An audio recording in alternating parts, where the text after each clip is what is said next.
walaalayaal, waxaan rabaa inaan idin siiyo tusaale xoog badan. Waan gariiraa markaan ka fikiro walaalahaygiiow, ma ogtihiin tirada dadka ee adduunka waqtigan inuu ka badan yahay sidii hore? Ma ila ogoshihiin taas? Iyo tirada dadka muslimiinta ah ee adduunka kuwaas oo u sujuuda Allah inay ka badan yihiin sidii hore markii laga soo bilaabay Nabi Aadam ilaa maanta.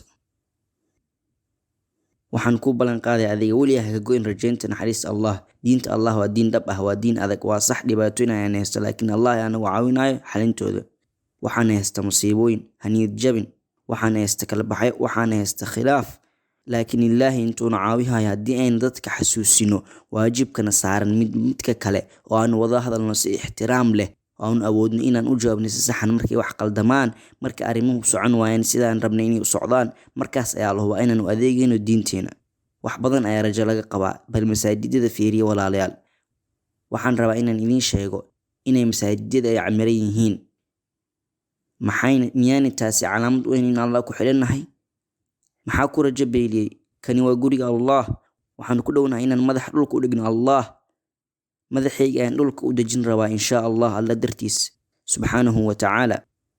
Hal mar ma ahan, laakiin marar badan. Halka sixiroolayaashii xilligii Nabi Muuse calayhi salaatu wasalaam waxay ahaayeen dad xun, laakiin markay ay soo laabteen diinta, markay sujuudeen hal mar oo keliya, ma ahan labo, ma ahan shan, hal sujuud oo alla dartiis ay u sujuudeen, alla wuxuu leeyahay waxaan tirtirnay dunuubtoodii, waxaan siinay janno bedel ahaan. Haddii hal sujuud ay tirtiri karto waxay sameeyeen oo dhan, walaalahaygiiow, waxaan u sujuuday Allah kumanaan sujuudood, Allah iga aqbal ugu yaraan hal.